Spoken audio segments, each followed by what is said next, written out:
Hey, so in this video, I'm going to talk about how you can get your first job as a Scrum Master. For starters, the best and the easiest way is to do something at your current job. So maybe you can shadow a Scrum Master that's at the job you're currently at, and maybe that's not an option.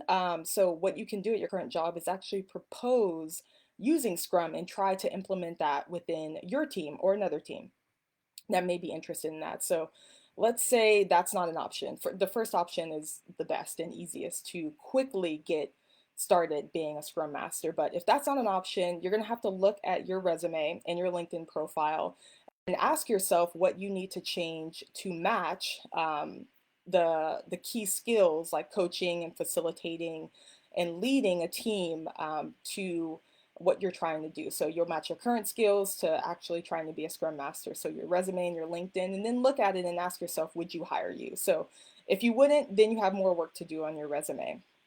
The other thing is you're going to have to network more than usual. So there are some jobs where you could just apply and get the job, but in a lot of cases, when you're looking for something that's outside of what you currently do, you're going to have to meet people. So meetup.com is a great place. There are a ton of free events, and Scrum Masters are very helpful. So you'll meet people there, get their LinkedIn information, get their email contact, start building a relationship with those people.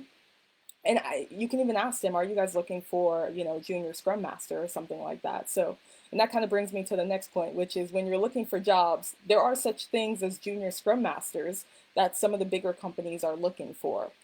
The other option is to volunteer with nonprofits. They're always looking for help. There are some nonprofits that are in the realm of tech that actually can use some Scrum Master, some coaching, some leadership help, and you can go and do that. Another thing is startups. Some startups are willing to forego some of the requirements and give people an opportunity. The other option is be willing to take a contract position for maybe 6 months, 3 to 6 months, 9 months, and be able to be willing to prove yourself. That's an option as well.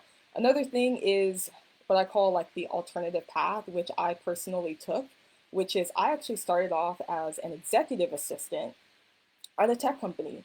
So that's how I got my start.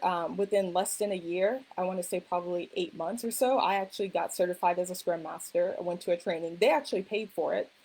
And then I started actually acting as a Scrum Master. And I was actually in charge of leading the transition from Waterfall to Scrum Master. So there's an option as well. But you want to make sure that company is either doing Scrum or wants to transition to Scrum, and that you'll have an opportunity to shadow a Scrum Master or become one later on. So you want to check on that, but that's an alternative path that I personally took, and it's worked really well for me in my career. The other thing is to get certified. I normally don't say that for a lot of things, but a Scrum Master position is a little bit different. They do want to know that you have that knowledge or that you've taken the training. Obviously, the things that I've talked about are actually creating the skill, because you do need both, but the certification is really helpful in this situation. So that's all I could think of in under 4 minutes. So hopefully this helps you get on your journey to starting off as a Scrum Master. If you need help, I'll post a link with ways to help you, a free ebook to help you get your resume together and steps on how you can get a job. The other thing is you can always book a free call. That link is going to be in the description as well. So, all right, talk to you guys soon.